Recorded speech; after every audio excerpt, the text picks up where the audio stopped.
Sejam bem-vindos ao Pedincast número 23. Depois de 2 episódios, só eu e o Arnildo, vocês já estão cansados, né, de ouvir a gente falar aqui sozinho. Hoje temos uma honra de, né, ter um profissional grande, renomado aqui com a gente, nos agraciando com muitos conhecimentos relacionados à cirurgia pediátrica. Então, o nosso tema central hoje é essa articulação entre cirurgia pediátrica e unidade de terapia intensiva pediátrica. E eu vou deixar para o Arnildo apresentar o nosso convidado. Então, inicialmente, quero agradecer ao professor Mauro Roberto Basso e falar um pouco da formação que mostra a importância do tema e a referência para o assunto. Então, formação em medicina e residência em cirurgia geral pela Escola Paulista de Medicina.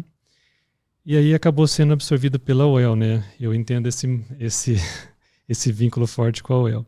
Então, residência em cirurgia pediátrica, mestrado em medicina interna pela Universidade Estadual de Londrina, título de especialista em cirurgia pediátrica pela Associação Brasileira de Cirurgia Pediátrica e Associação Médica Brasileira e Conselho Federal de Medicina, especialização em trauma pediátrico, com um fellow, inclusive, no Children's National Medical Center em Washington, professor assistente de cirurgia pediátrica do Departamento de Pediatria e Cirurgia Pediátrica, do qual somos colegas de departamento, chefe do Serviço de Cirurgia Pediátrica, coordenador da residência médica em cirurgia pediátrica, curso de especialização em megacólon congênito em Pittsburgh, médico plantonista do SAMU, atividades também em consultório privado e membro do Comitê de Trauma da Associação Brasileira de Cirurgia Pediátrica.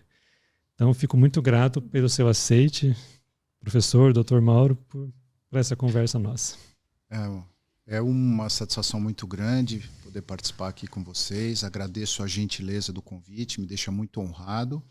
E estou à disposição aí para que possamos bater um papo, trazer um pouco de informação, esclarecer um pouco mais como é que é essa relação da medicina intensiva pediátrica com a cirurgia, que na verdade são duas áreas praticamente indissociáveis, porque não há como uma UTI pediátrica ou neonatal funcionar sem ter uma equipe cirúrgica que auxilie na realização de procedimentos e avaliação de pacientes, assim como para nós é impossível fazer a cirurgia pediátrica na sua plenitude sem o suporte do intensivismo, porque senão você ficaria restrito apenas às cirurgias de pequeno porte, às cirurgias ambulatoriais.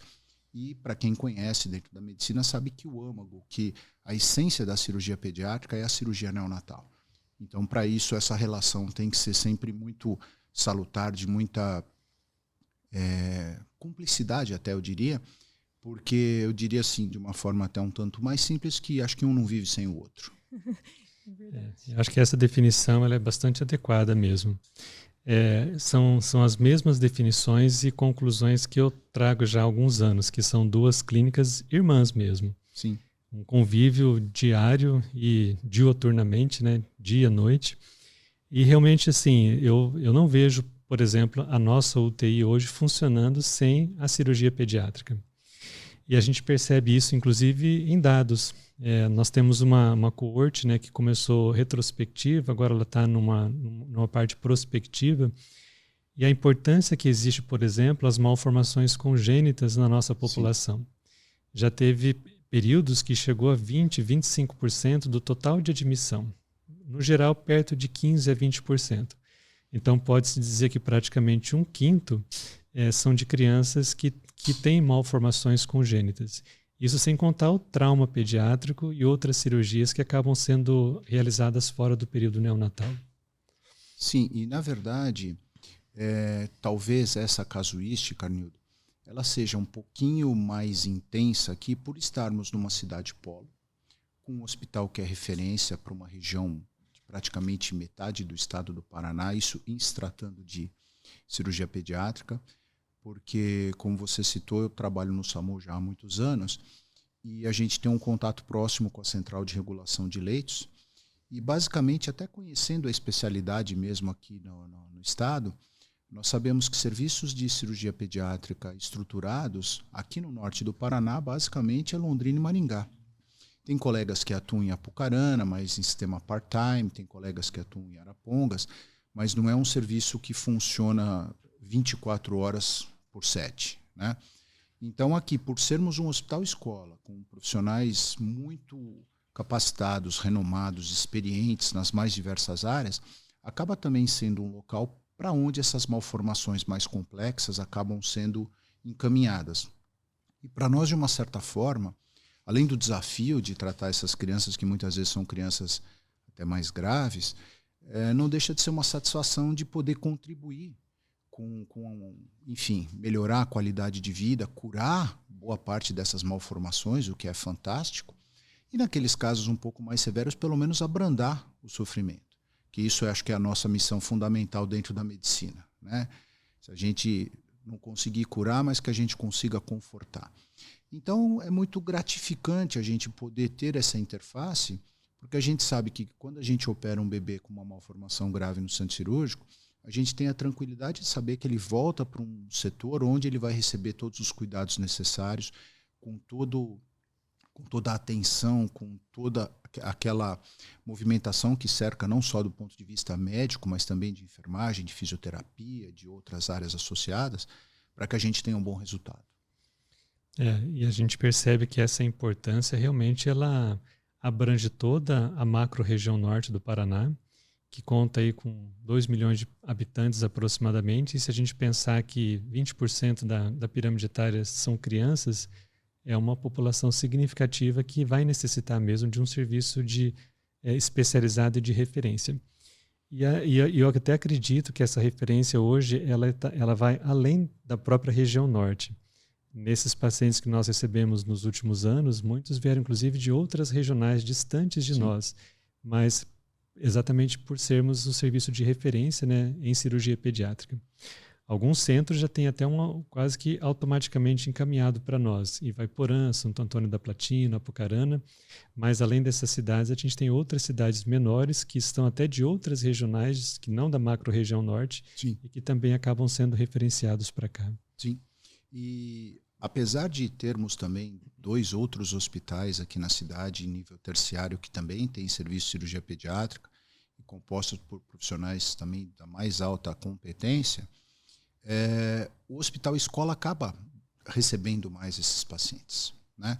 Então a gente acaba tendo uma demanda um pouquinho maior e, de uma certa forma, além de proporcionar o tratamento dessas crianças, nos obriga a nos manter atualizados, a estudar mais, a aprender mais, porque as malformações congênitas cirúrgicas na criança, elas não são tão frequentes.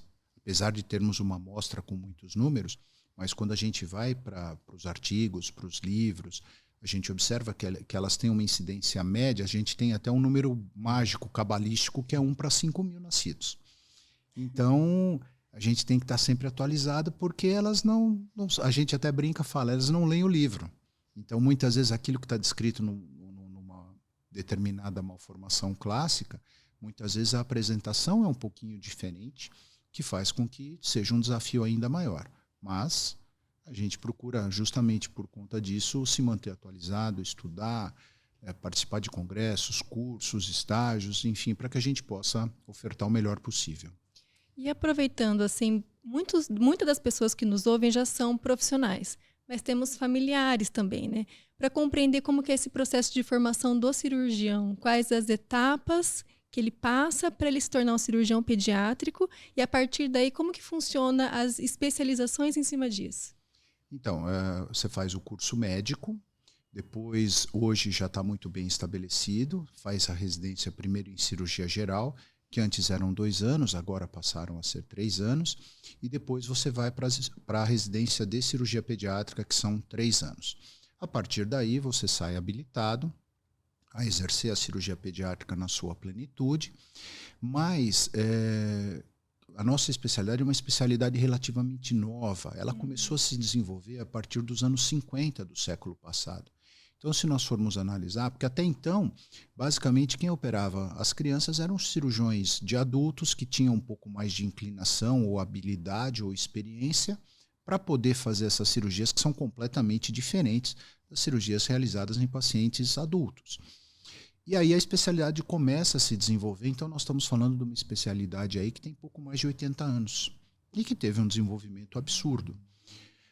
A partir desse momento que você conclui a residência em cirurgia pediátrica, hoje já há no Brasil alguns serviços em que você tem uma subespecialidade que não é obrigatório você cumprir para ter o título de especialista, mas que tem se observado que tem havido uma procura muito grande. Então já existem serviços especializados em coloproctologia, oncologia, tórax principalmente e urologia. São as 4 áreas que hoje nós temos visto um desenvolvimento maior de, digamos, subespecializações dentro da cirurgia pediátrica. Mas a tendência é surgirem mais. A tendência é surgirem mais porque está se identificando essa necessidade. Porque como são malformações não tão frequentes, mesmo você fazendo todo esse tempo muito longo de formação, muitas vezes a sua formação acaba não sendo completa. Eu hoje, com 33 anos de formado como médico e 30 anos de cirurgia pediátrica, eu ainda vejo casos, às vezes comento até com o próprio Arnildo, com os meus residentes, com os meus alunos, que é o primeiro que eu vejo daquela determinada malformação. Então, para nós é sempre um desafio, estudando full time, sempre, porque sempre haverá situações que poderão nos surpreender. Sim, a residência, são quantas vagas aqui no HU? Uma por ano. Uma só por ano, né? E a procura é grande? Atualmente, você percebe que está aumentando? Sim, nos últimos anos, surpreendentemente, a gente tem tido, em termos assim de candidatos inscritos, 7, 8, 9. O ano passado acho que eram 11. Nossa. Então, coisa que quando eu prestei, em geral eram 2 a 3 candidatos pela vaga, porque a maior parte dos serviços no Brasil ofertam apenas uma vaga. Existem alguns serviços que têm mais de uma vaga.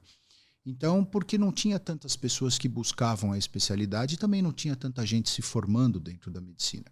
Hoje, com o aumento de número de faculdades de medicina, tem mais gente indo ao mercado e procurando especialização, formação para poder ofertar um trabalho melhor. E nós temos observado esse aumento aqui, inclusive com muitas pessoas de outros estados, porque até algum tempo atrás a questão da locomoção era um problema. Então as pessoas acabavam prestando residência em locais mais próximos de sua casa, onde pretendiam trabalhar. Eu que sou uma exceção, que sou do ABC Paulista e vim parar aqui em Londrina. E vim com o intuito de fazer a residência e voltar para São Paulo, mas os caminhos acabaram nos segurando aqui, né? Mas, então a gente tem visto uma procura muito grande nos congressos, também nas jornadas, muitos jovens, muitas ligas de estudantes em cirurgia pediátrica, então esses acadêmicos acabam participando dos congressos, levando trabalhos. Muitas vezes há uma sessão no congresso, principalmente no nosso congresso brasileiro, existe uma sessão para as ligas pediátricas em sala paralela. Então está crescendo bastante, e isso de uma certa forma é bom, mas acho que a grande dificuldade que nós encontramos dentro da especialidade é a concentração. Existe uma concentração muito grande no sul e no sudeste, ao passo que há regiões no nordeste ou mesmo no norte que não têm profissionais de cirurgia pediátrica, e aí envolve uma série de situações, problemas sociais, governamentais, porque muitas vezes alguns municípios fazem ofertas para que o cirurgião pediátrico e mesmo outras especialidades vá para áreas mais distantes, mas muitas vezes o contrato acaba não sendo cumprido, esses profissionais acabam não ficando. Então isso é um problema que a gente ainda observa. Mas talvez com medidas de longo prazo ou de médio prazo, talvez, consiga-se levar esses profissionais para outras cidades, mas aí é fundamental que haja a UTI, a retaguarda, porque senão o cirurgião ele vai acabar ficando restrito a procedimentos, uma apendicite, hérnias, alterações de descida testiculares, postectomias, retiradas de pequenas lesões, e acaba ficando nisso. Né? Então é importante que haja um desenvolvimento não só atrativo para que o cirurgião vá, mas que a saúde daquela região se torne um polo de referência para que possa desenvolver todas essas capacitações. E essa questão da concentração é uma característica até comum, por exemplo, com a terapia intensiva. Mas eu vejo que talvez seja até mais complexo, porque, por exemplo, tem muitas cidades aqui no Paraná que até conseguiram montar a estrutura de uma UTI pediátrica, neonatal, mas não conseguiram montar um serviço de cirurgia pediátrica. Talvez porque as necessidades para ter um grupo, para ter um serviço funcionante, são de ordem bem mais complexa do que simplesmente abrir uma UTI.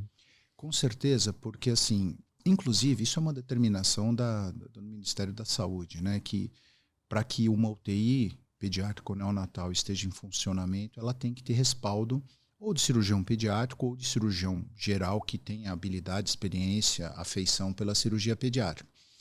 Porque, cá entre nós, é complexo termos uma UTI, que, ou seja, onde estão os pacientes mais graves, que demandam mais cuidados, e você não ter um cirurgião disponível para fazer um acesso venoso, drenar um tórax. Então, isso eu particularmente não me sinto confortável com essa situação, porque muitas vezes uma criança dessas, ou que precisa até mesmo de uma avaliação, no caso de uma enterite necrosante, para ver se evoluiu para um caso cirúrgico, ou um paciente... As diálises, né? Exato, colocação de catéter, uma pneumonia que evoluiu com empiema, que eventualmente está evoluindo com necrose, para decidir se vai necessitar intervenção ou não. Esses pacientes muitas vezes têm que ser transferidos. Eu, particularmente, sou radicalmente contra esse tipo de situação. Mas aí envolve uma série de questões de políticas de saúde e tudo mais. E aí uma outra questão. Para esses municípios que têm uma UTI pediátrica ou neonatal em funcionamento, para você manter uma equipe de pediatras, muitas vezes são os próprios pediatras da região que atendem, ou pediatras das proximidades que vão até ali e fazem plantão. Normalmente, boa parte dos municípios não costuma ou não gosta de pagar o cirurgião pediátrico. Então, ele trabalha em sistema de disponibilidade, muitas vezes sobre aviso. Se nós considerarmos que são muitas vezes municípios não tão grandes, que não têm um volume grande, para esse cirurgião pediátrico sobreviver só às custas do sobreaviso de uma UTI, muitas vezes acaba não sendo interessante, mesmo que ele abra um consultório, dependendo do tipo de população que atenda, e muitas vezes ou ele se obriga a atuar em outras áreas da medicina, fazer plantão de pronto-socorro, na própria UTI, ou às vezes acaba não interessando que esses colegas vão para essas regiões justamente porque o campo de trabalho acaba ficando muito restrito. E isso é o que a gente tem ouvido de colegas que já foram para alguns lugares, não aqui no estado do Paraná, mas que cidades de outras localidades no país que tinham UTI, mas que eram cidades relativamente pequenas, e que o indivíduo vai para lá, se instala, mas depois não consegue se manter. E acaba optando por voltar por um centro um pouco maior, onde ele tem mais oportunidades. Uhum. Isso é ruim, mas ainda... Vira um ciclo, né? Mas ainda é uma situação que a gente ainda não conseguiu encontrar um ponto de equilíbrio. Mas o ideal seria que tivéssemos esses profissionais nessas localidades. E você comentou há pouco, Mauro, sobre a questão das malformações congênitas. Sim. E acredito que ao longo desses anos todos foi um paciente que a gente acabou entrando nessa luta junto. Tanto é que durante o período da pandemia e pós-pandemia, em que nós começamos a fazer o segmento pós-UTI, algo que a gente não tinha antes. E desde o primeiro dia de funcionamento desse ambulatório, a gente colocou que as crianças com malformações congênitas, elas não têm prazo para acompanhamento, elas seguem de modo enquanto elas tiverem alguma dependência do hospital. Porque realmente um grande percentual das nossas crianças que precisam da cirurgia pediátrica, em algum momento elas têm malformações. Isso porque ainda a gente divide essa população com a UTI neonatal, porque uma parte acaba ficando na UTI neonatal também. E além das malformações congênitas, dentro da sua experiência, né, como cirurgião pediátrico, quais seriam as outras patologias mais comuns que vão precisar de UTI pediátrica? Eu acho que o grande grupo seria o trauma. Mas que, felizmente, o Arnildo até vai poder confirmar com dados lá da UTI, nós temos observado uma redução na incidência desses casos. E o que é fantástico. Eu no meu vínculo com a Prefeitura de Londrina, eu fui contratado para trabalhar no CIAT. Para quem não é daqui do Paraná ou de Londrina, o CIAT é um serviço de atendimento pré-hospitalar que foi montado em parceria da Secretaria de Saúde com a Secretaria de Segurança Pública no Corpo de Bombeiros, em que nós, médicos, atuávamos no Corpo de Bombeiros, fazendo a regulação dos casos, atendendo as solicitações e saindo para atender em rua, enfim. E E durante 13 anos eu trabalhei nesse serviço, então eu tive a oportunidade de ver muita coisa em pré-hospitalar. Claro que mais de 90% dos pacientes que atendíamos eram adultos. O foco era trauma, mas tinha uma porcentagem aí de 10, 11% que eram crianças, e até dali saiu minha tese de mestrado. O que a gente observa, e eu tive a oportunidade de, quando eu fiz o Visiting Fellow em Washington, nos Estados Unidos, de acompanhar o programa Safe Kids, que foi criado pelo Dr. Martin Eichelberger, que é um brasileiro, uma pessoa que eu tenho um carinho, um respeito muito grande, meu amigo pessoal, e me recebeu lá em Washington, e ele foi o cara que fundou esse programa, que era um programa voltado única e exclusivamente à prevenção. E era um programa que envolvia a população como um todo, através do sistema de multiplicadores. Eu tive a oportunidade de participar de congresso. Depois, esse programa foi implantado no Brasil. Hoje ele está em mais de 30 países. E eles tinham um objetivo naquela época, eles sempre estudaram muito estatística, números, em baixar a mortalidade em 40%. Hoje, esses números ultrapassam 50%, em termos de redução da mortalidade decorrente de trauma ou de lesões não intencionais por conta das campanhas de prevenção. E esse programa veio para o Brasil. Aqui no Brasil ele tem o nome de Criança Segura. Nós tivemos até a oportunidade, uma época, de ter um escritório aqui em Londrina, do qual eu era o coordenador, mas como nós dependíamos muito de patrocínio, acabou não ficando por muito tempo. Mas essa instituição continua em São Paulo, em Curitiba, em Recife, fazendo um trabalho maravilhoso do ponto de vista de prevenção, de educação com escolas, com pais, com professores, prevenção de afogamento, acidentes com queimaduras, o próprio trânsito.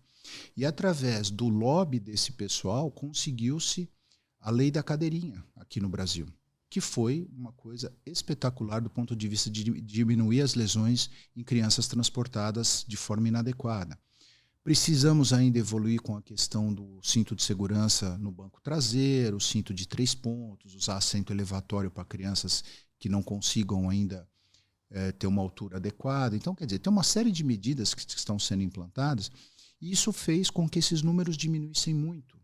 Tanto que, quando eventualmente temos algum caso de politraumatizado na UTI, é um caso que gera muito estudo, mas nos dá a felicidade de ver que eles estão cada vez menos frequentes.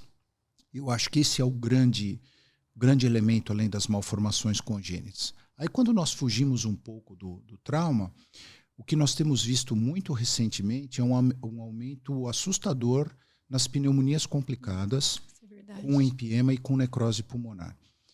Eu faço parte de alguns grupos pelo WhatsApp de discussão de casos com cirurgiões do Brasil e de fora, e a gente se perguntava aqui, sabe, por que essas pneumonias estão evoluindo dessa forma, com necrose, com necessidade de resolução do caso, não somente com uma drenagem, mas muitas vezes uso de fibrinolítico, intervenção cirúrgica, seja por vídeo, seja por toracotomia aberta.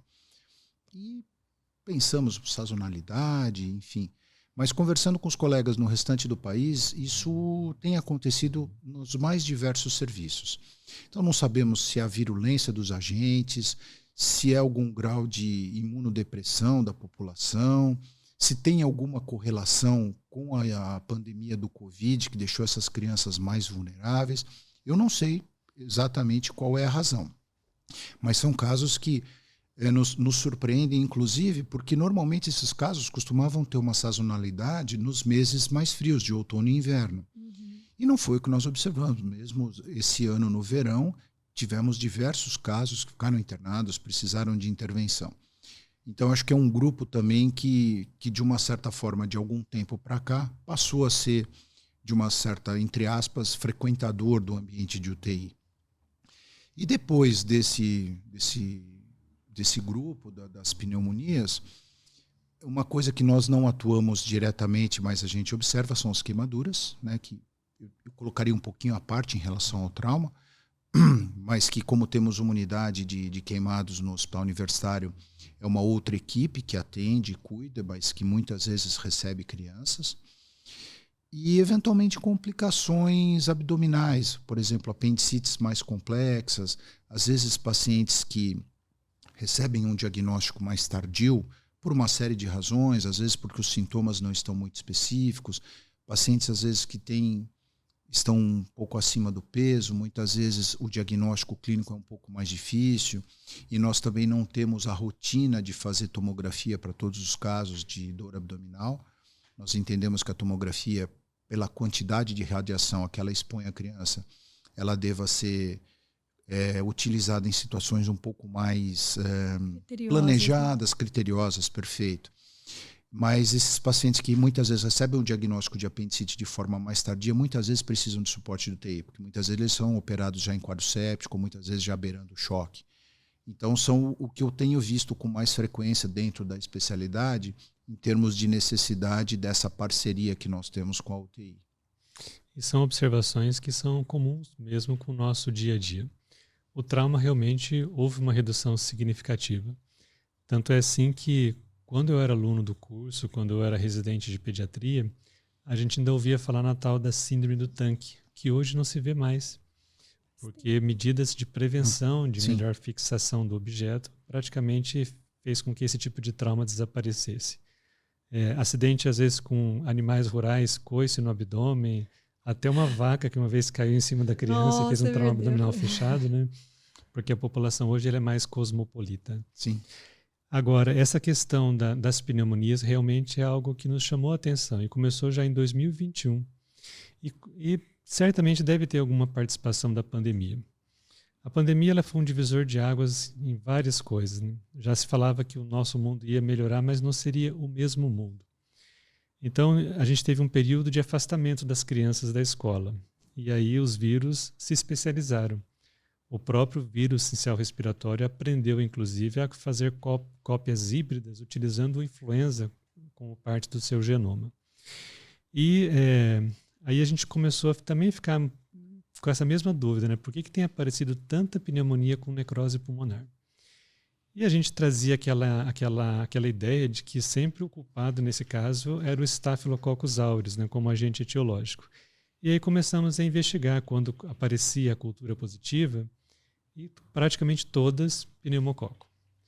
E assim, pneumococo com alto grau de virulência, resistência, um painel de resistência antimicrobiana extenso. E aí começamos a pedir a subtipagem, né? Não é feito no HU, não é feito também no LACEN. Eles terceirizam para que seja feito no Instituto Adolfo Lutz, em São Paulo. E aí nós fizemos com 4 pneumonias dessa no ano passado e já fizemos com 2 nesse ano. E nesses 6 casos, dos quais 2 tiveram como desfecho óbito, o subtipo isolado foi o 19A, que é um subtipo de pneumococo que é contemplado na vacina 13-valente, que é dos consultórios, mas não é contemplado pela vacina 10-valente, que é da rede básica de saúde. Então eu acredito que, num breve momento, até a política de imunização contra o pneumococo vai ter que mudar. Porque esses 6 casos graves, sem contar aqueles que a gente não conseguiu isolar o agente, mas esses em que conseguiu isolar a gente e que foi feita a subtipagem, isolou pneumococo multiresistente 19A, que não é contemplado. Então, a virulência não só dos vírus, mas de algumas bactérias que já são conhecidas nossas por décadas, também modificou. E acredito que o pneumococo esteja tendo um papel bem importante nessas pneumonias graves que a gente teve mesmo. Que não é só a lesão pulmonar em si, mas um quadro séptico com disfunção orgânica múltipla. Uma boa parte dessas crianças acabaram indo para toracotomia, com lobectomia, com ressecção pulmonar, e realmente um quadro bastante dramático. Hemodiálise, né? Pronação, foram casos bem difíceis de manejar esse ano. Desafiou a equipe até incorporar práticas que se aplicavam ao Covid para essas crianças, né? De uma certa forma, a gente começou a aprender a manejar um pouco essas crianças também com as graves que vieram decorrente do Covid. Foi bem difícil mesmo. Não, e é uma coisa que a gente sempre tem o péssimo hábito de falar no meu tempo, né? Mas assim, o que a gente nota, eu lembro muito bem da minha residência. Assim que eu terminei a residência, eu imediatamente comecei a trabalhar no HU como staff, porque o Dr. Silvio, que era da cirurgia pediátrica, assumiu a direção do hospital, então eu acabei entrando como substituto dele e fiquei quase 4 anos, então imediatamente após o fim da residência. Então eu posso dizer que entre 93 e 2000, foram 7 anos, Foram raríssimos os casos que nós vimos de pneumonias com essa evolução fulminante, agressiva, necessitando múltiplas intervenções e até mesmo com óbito. Nós víamos sim pneumonias complicadas com derrame, alguns derrames acabavam fazendo septações que precisavam de muitas vezes debridamento, mas eram debridamentos menores, muito diferente do que nós vemos hoje, que em muitos casos a gente desses derrames que acabam evoluindo com septação, se a condição do paciente permite, se não tem pneumatocele muito periférica, a gente tenta tratar com um fibrinolítico. E felizmente nós somos afortunados de termos acesso ao fibrinolítico lá no HU, porque nessas discussões com os colegas aí de diversos lugares do Brasil, muitos desses lugares não têm acesso por conta do custo da medicação. E aí acabam tendo que partir já para a intervenção cirúrgica, seja pela videotoracotomia ou pela toracotomia clássica aberta, dependendo da experiência, acesso a material, enfim. E ainda que com o fibrinolítico a gente ainda consegue ter bons resultados, mas mesmo assim, né, esses pacientes que evoluem com grandes cavitações, com grandes necroses, o que a gente tem conversado e tem visto é que realmente a partir do momento que você consegue fazer a ressecção desse segmento, e a ideia é sempre tentar fazer uma ressecção mais econômica, então uma segmentectomia não regrada, os pacientes acabam melhorando. Mas óbvio, depende da cascata de todos os marcadores que acabaram se desenvolvendo até chegar nesse ponto. Então ainda é motivo de uma certa discussão. Quando forma a cavitação e começa a formar necrose, opera-se precocemente, vai para o VATS, vai para a toracotomia. Isso ainda não há um consenso, depende muito de serviço a serviço. Acho que é muito importante essa interação que nós temos com a equipe da UTI, porque o estado clínico do paciente é fundamental para a gente definir a conduta. Se nós nos ativermos apenas às imagens da tomografia, e as imagens são assustadoras muitas vezes, eu creio que a gente passaria a ter um índice de intervenção muito maior, talvez não obtendo o mesmo benefício. Então é muito importante que haja essa integração, essa interação, essa discussão diuturna, no sentido de avaliar qual é o momento ideal de fazer eventualmente essa intervenção ou não. E isso, por mais que a gente queira desenvolver algoritmos ou protocolos, vai depender muito do estado clínico do paciente. Então, aí, por isso que é um desafio. É uma individualização difícil de ser feita, né? Sem dúvida. É o que a gente tem falado bastante, né, Arnildo? A questão da terapia intensiva. Por mais que às vezes a gente fala de métodos e algoritmos, existe uma coisa que é o paciente, ele é único e a gente tem que se adaptar à necessidade dele. E é onde vem essa falta de consenso justamente porque aquele ser é único e a evolução é peculiar ali, né? E é bem difícil esse manejo dentro do intensivismo, né, associando todas essas características. Eu entendo que é fundamental dentro da medicina, da maneira que o conhecimento médico evoluiu nos últimos tempos. Até conversava com outro rapaz que, do jeito que o conhecimento médico tem evoluído nos últimos tempos, talvez o curso de 6 anos já não esteja mais sendo suficiente. Mas aí envolve uma situação que envolve ministério, enfim, custos, né? Porque as faculdades particulares, para elas, de uma certa forma, seria de alguma forma vantajoso, porque são remuneradas por isso. Mas as universidades públicas teriam um problema seríssimo nas mãos, visto o próprio problema que temos enfrentado atualmente na UEL, de não haver tanta procura pelas vagas de docência, por uma série de fatores. Então, eu entendo que os protocolos e os algoritmos são fundamentais para que nós tenhamos um norte e façamos uma avaliação sistemática sem pular etapas, mas que a decisão final tem que ser baseada no estado clínico e individualizar para cada paciente, né? Porque antigamente, eu faço assim, fulano faz assado, Beltrano faz de outra forma. Então os algoritmos são importantes, mas a decisão final de uma determinada intervenção ou não, eu não estou falando apenas de intervenção cirúrgica, sim, mas mudança de tratamento, enfim, eu acho que tem que analisar com muito critério. Nós testemunhamos, inclusive, acredito que tenha sido 2 momentos. Tivemos anos em que, por exemplo, uma pneumonia com necrose pulmonar, ela tinha uma indicação cirúrgica mais precoce. Aí, com o tempo, passou-se a observar que o tratamento conservador seria a primeira opção. E na prática, a gente percebe que o desfecho é melhor mesmo. Tanto é que quando a gente fala assim de alguns casos, a gente tem aquela visão borrada pela gravidade. Então a gente lembra dos casos mais graves. Sim. Mas uma parcela significativa de crianças que na tomografia tinha imagens de necrose pulmonar extensas não precisaram de qualquer procedimento cirúrgico e tiveram uma evolução boa. Tudo bem que depois são acompanhadas, né, para reabilitação pulmonar, mas a gente percebeu que no caso da necrose, realmente essa postura mais conservadora no início, ainda mais quando clinicamente está estável, não tem grandes repercussões respiratórias, acarretou em desfechos melhores. E um pouco antes da gente fazer o planejamento, né, dessa nossa conversa, nós até perguntamos para algumas pessoas quais que eram as dúvidas que mais frequentemente apareciam. E ainda existe muita gente que tem essa dúvida, por exemplo, né, não no caso da necrose, que a necrose é algo muito do ambiente hospitalar, mas, por exemplo, nos derrames pleurais do tipo empiema. Então, quando que a conduta mais correta é a toracocentese, quando a drenagem em selo d'água é a conduta mais correta, ou quando é o momento ideal, por exemplo, de se considerar uma videotoracoscopia ou mesmo de uma toracotomia aberta. Achei que vocês iam perguntar alguma coisa mais fácil. Na verdade, a nossa conduta aqui no HU, mesmo aqui em Londrina e boa parte dos serviços do país, a gente procura, a partir do momento que a gente faz um diagnóstico, ou que o pediatra faz um diagnóstico de pneumonia com derrame, a toracocentese é importante para nos mostrar características do líquido. Então, uma vez obtido o líquido, manda-se para bacterioscopia, cultura, mas eu costumo ser muito prático e eu procuro ensinar isso para os meus residentes. Ao fazer a punção, se o líquido vier citrino, clarinho, aí podemos apenas fazer o esvaziamento e encerramos por aí. Acompanhamos naturalmente, havendo necessidade de uma nova punção caso o derrame se refaça, ok.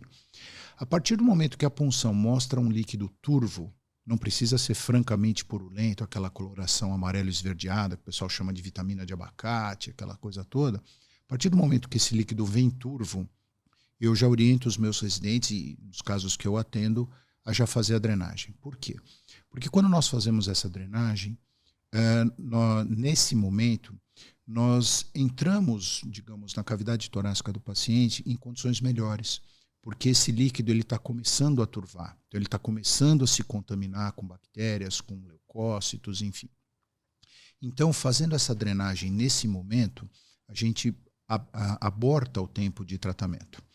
É melhor do que quando nós fazemos a punção e já vem líquido francamente purulento. Porque esse líquido francamente purulento ele já é mais inflamatório, já tem fibrina e ele pode eventualmente formar septações.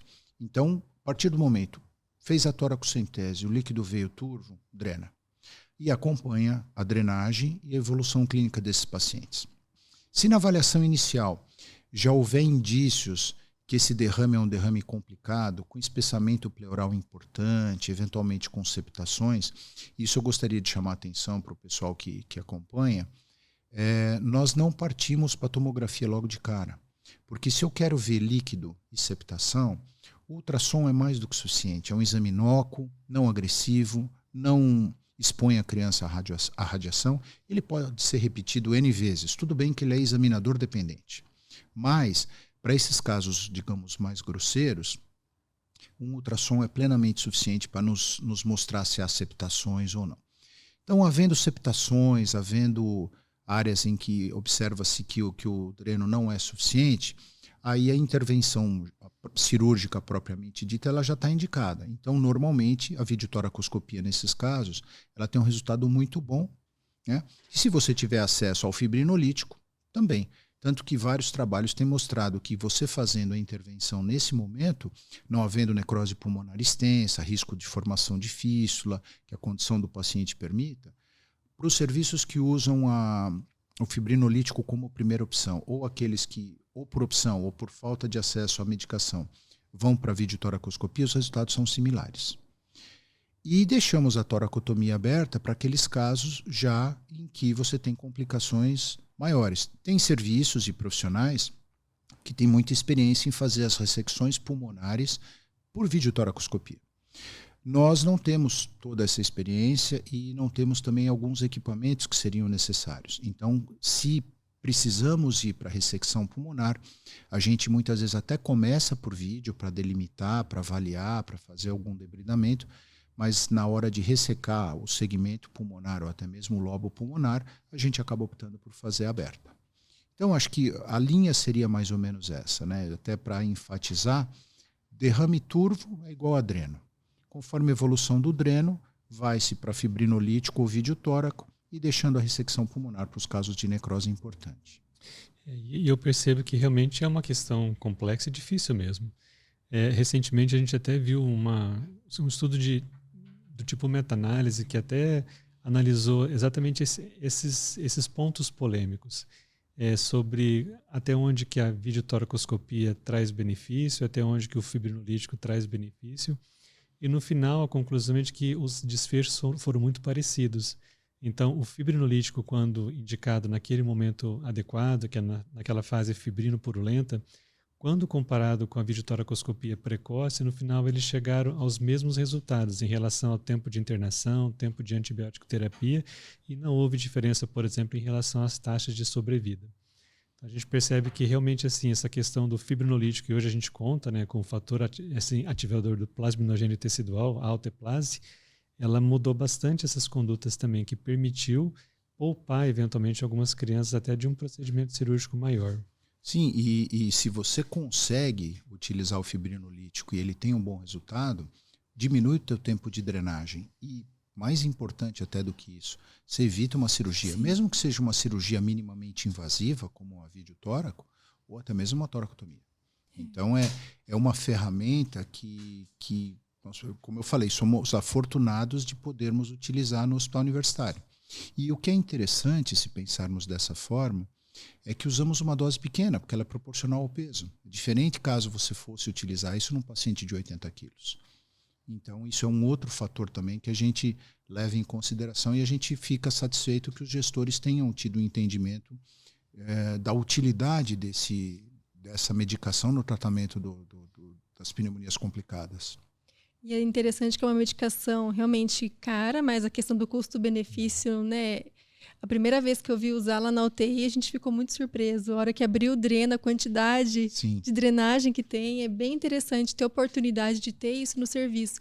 E é mais interessante ainda que né, o que a gente comentou aqui, a quantidade é pequena.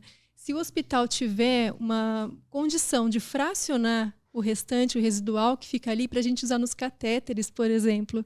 Então, já teve situação de sobrar, né, medicação e está no time de ter um catéter central obstruído, a alteplase, nossa, é mágica ali. Em questão de pouco tempo, a gente também salva os catéteres e tem essa possibilidade de fracionamento, só que precisa de um recurso material, de refrigeração, né, diferenciado. Mas é o todo, né? A gente acaba aproveitando, otimizando essa medicação tão cara para outros benefícios também ali.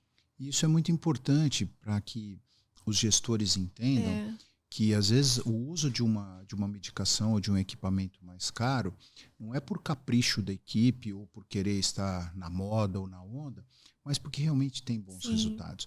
E a gente tem observado que, com o desenvolvimento da medicina, das pesquisas, a indústria farmacêutica e de equipamentos médicos tem produzido materiais fantásticos e que, infelizmente, os serviços de saúde têm dificuldade para a obtenção dos mesmos. Porque se nós formos pensar em estado da arte, nas mais diversas especialidades médicas, eu acredito que são poucos os lugares que você tem, falando em termos de hospital público, obviamente, liberdade e acesso a esses materiais de altíssimo custo.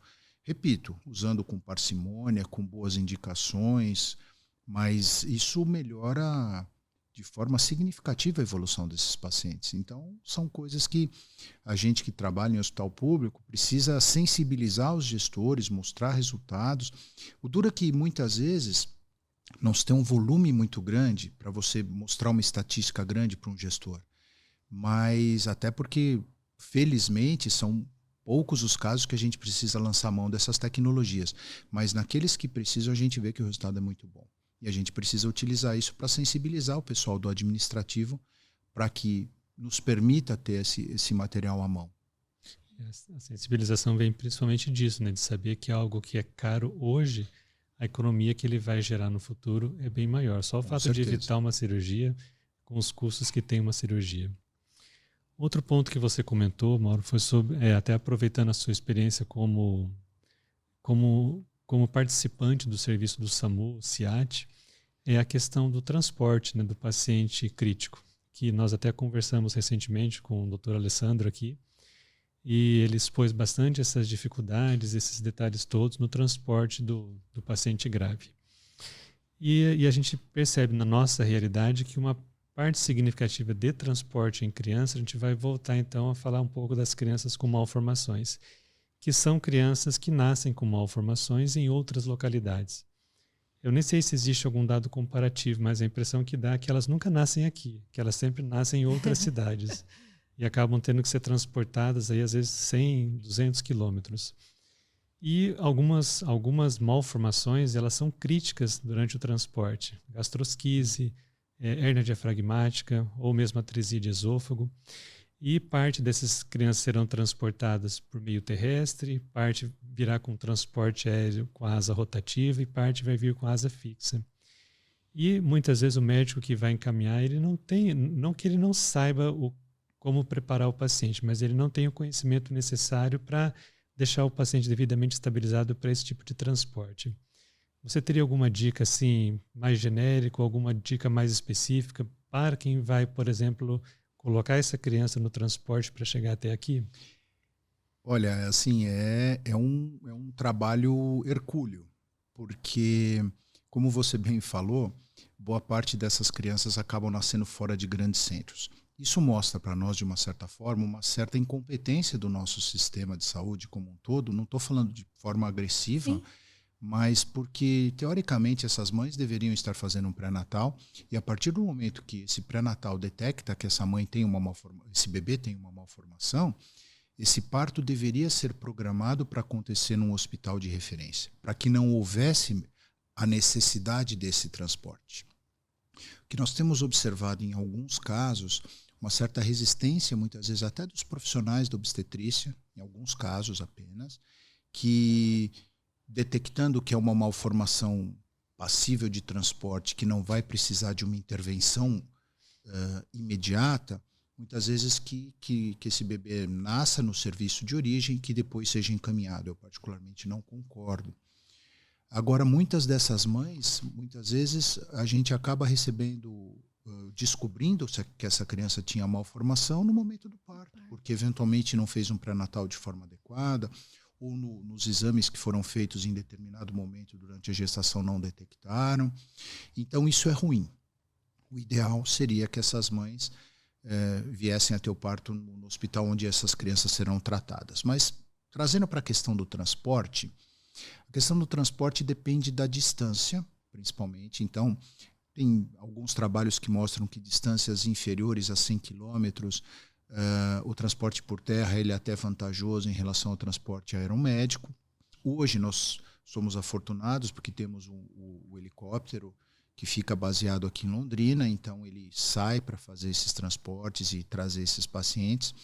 Mas, assim, eu conheço todos os profissionais do SAMU que fazem esse transporte, são profissionais altamente competentes e especializados, mas que a gente sabe que quando tem que transportar um bebê muito grave, eles ficam um pouco desconfortáveis, porque não é o dia a dia. Diferente de você transportar um paciente adulto muito grave, que todo mundo mais ou menos já tem uma certa experiência. Quando envolve a criança, a gente sabe que isso desperta um pouco de angústia. Então, assim, crianças com gastrosquise. Eu entendo que a gastrosquise talvez seja o mais fácil de você transportar. Porque antigamente tinha-se o péssimo hábito de colocar uma compressa com soro morno por sobre as alças exteriorizadas. Daqui a pouco essa compressa ressecava e esse soro já não estava mais morno. Então, aumentava a incidência de hipotermia. Que as gastrosquises, em geral, elas não vêm associadas com outras malformações graves. Então, é mais o defeito da parede abdominal. Então, basicamente, se pegar esse bebê e colocar ele com um saquinho protetor nas alças, um saco protetor de preferência estéreo, envolver essas alças nesse saco estéreo, primeiro, vai evitar que essas alças fiquem balançando ou se movimentando durante o transporte e com risco de escarificar, alguma coisa assim. E manter a temperatura, porque essas alças expostas fazem com que essas crianças tenham uma tendência muito forte a fazer hipotermia. E além de colocar as alças dentro de um saquinho plástico, uma coisa que eu recomendaria era colocar a criança dentro de um saquinho plástico com a cabeça para fora. Com isso, você mantém a temperatura. É uma manobra muito simples, muito fácil, que não requer equipamentos caros, nada disso, e que faz com que essa criança chegue no destino sem hipotermia e em melhores condições de ser tratadas. Repetindo que o melhor seria ela nascer no serviço de destino. Então, a gastrosquise eu não entendo como um grande problema para transporte. O problema é que muitas vezes as pessoas não atentam para esse detalhe muito simples, que é cobrir as alças com material estéril e que evite a hipotermia. O pessoal muitas vezes encaminha com a compressa, ou sem nada, né? Então, eu acho que para gastrosquise esse é o ponto-chave. Quando a gente fala de hérnia diafragmática, a gente já entra num espectro muito complexo, porque temos aquelas hérnias diafragmáticas que nós sabemos que vão evoluir bem, independente de qualquer coisa, e aquelas que não vão evoluir bem. Então, é muito importante, caso de transporte desses bebês, se ele está muito bem estável em ar ambiente, ok, mas tem que ter um médico, uma equipe habilitada, caso haja uma piora respiratória, fazer a intubação. A partir do momento que você faz a intubação, aí entra a questão da ventilação dessa criança. Que todos nós sabemos que um dos fatores mais graves na hérnia diafragmática, se não o mais grave, é a hipertensão pulmonar, decorrente da hipoplasia pulmonar pelo não desenvolvimento desse pulmão. Então, nesses pacientes que, porventura, precisarem ser intubados em campo ou no hospital de origem e precisarem ser transportados, é fundamental que essa ventilação seja muito gentil. Uma ventilação com uma frequência um pouquinho maior para que consiga dar uma oxigenação, uma saturação boa, mas com muito cuidado em relação à pressão. Se nós tentarmos ser simplistas, praticamente essa criança tem um pulmão só, considerando que ela tem um pulmão bom de um lado e o outro seja hipoplásico por conta da hérnia. Em alguns casos tem hipoplasia bilateral. Então, assim, é muito importante o controle. Normalmente, nos serviços de origem não vai ter óxido nitroso para tentar fazer alguma vasodilatação pulmonar. Na ambulância também não tem. Então, esses casos é transportar intubado, com uma ventilação muito cuidadosa, eventualmente até sedado para essa criança não agitar muito. Por quê? Porque se essa criança fizer um pneumotórax, seja no transporte, vai ser muito difícil detectar, porque na ambulância ainda você tem condições de estacionar a ambulância em algum local e fazer uma reavaliação e eventualmente fazer uma intervenção, uma drenagem torácica e tudo mais. No transporte aeromédico, o paciente tem que estar completamente estável, porque ele vai encaixadinho ali, não tem espaço para você se movimentar dentro da aeronave para você fazer intervenção. Tanto que quando o paciente apresenta alguma instabilidade, principalmente no diasa rotativa, que é o que a gente tem mais experiência aqui, que seja necessário uma intervenção, muitas vezes é necessário que o comandante procure um local de pouso, para que ele pouse a aeronave, para que aí a equipe possa fazer alguma intervenção com esse paciente. Então é muito importante tentar trazer esse paciente o mais estável possível, nem sempre se consegue.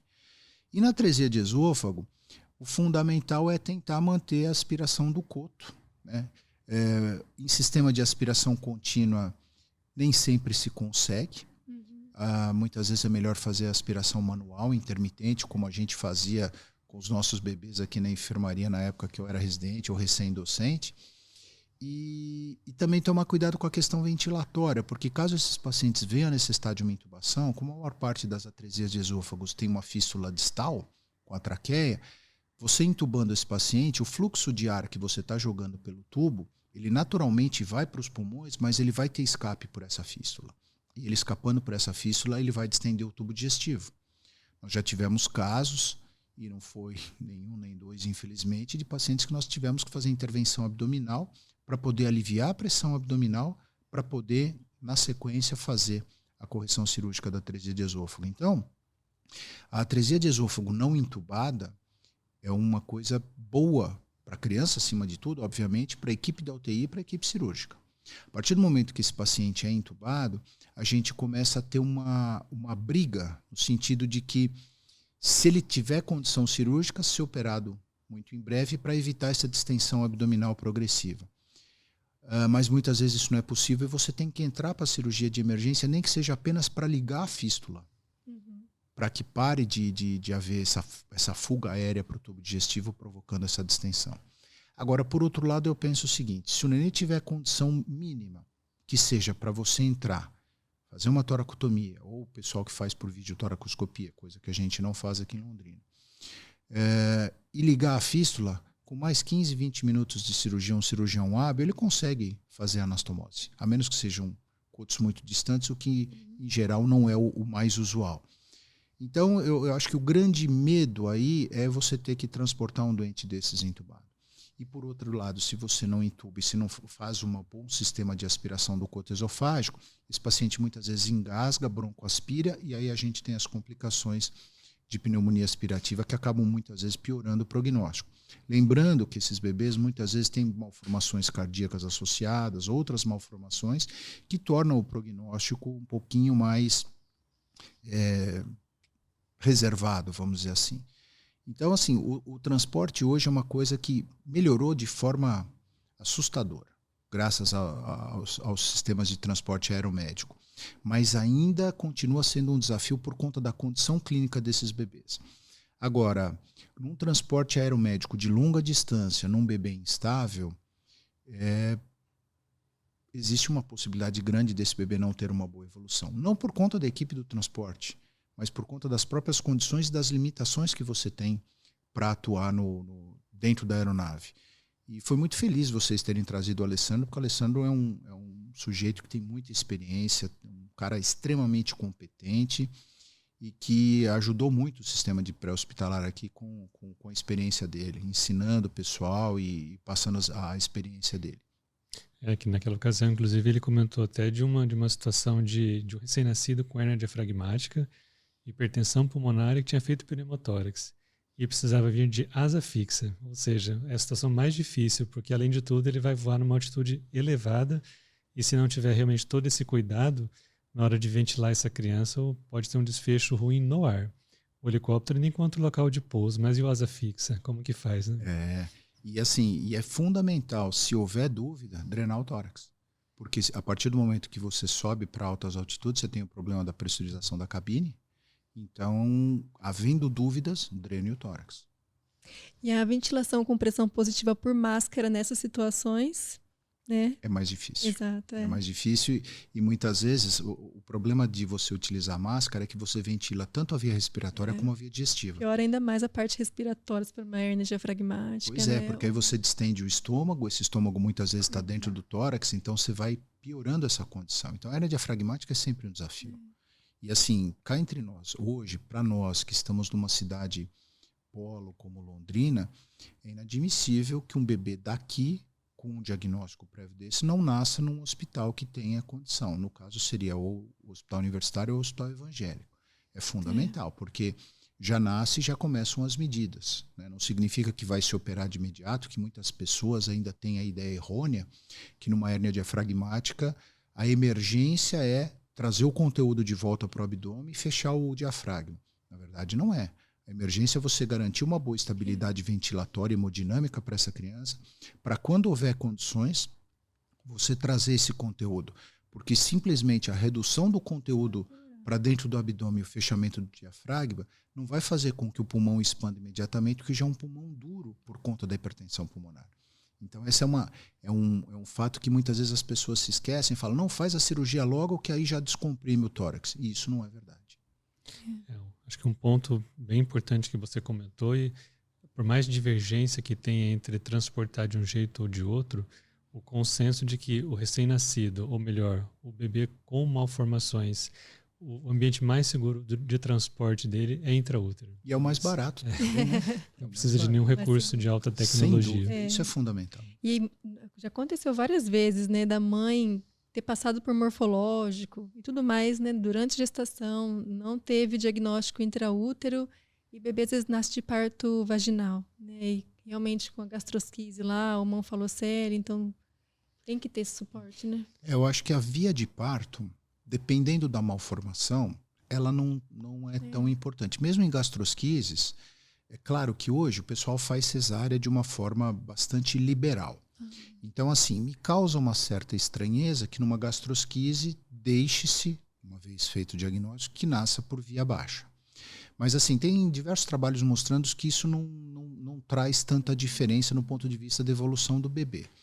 Agora, se você está num hospital terciário que você pode programar essa cesárea de forma eletiva, isso inclusive é uma discussão que nós temos lá no HU, é que determinadas malformações que chegam no termo, seria interessante se programar a intervenção ou a cesariana num horário, inclusive, que o centro cirúrgico permita uma atuação nossa simultânea, porque é muito melhor, por exemplo, fazer uma cesárea de um bebê com uma malformação que vai precisar de intervenção imediata, uma mielomeningocele, uma gastrosquise, em horário fisiológico, comercial, do que esse bebê nascer 10, 11 horas da noite ou na madrugada, em que a obtenção até de recursos humanos é mais difícil. A equipe reduzida trabalhando no centro cirúrgico, é uma equipe cansada que vai operar.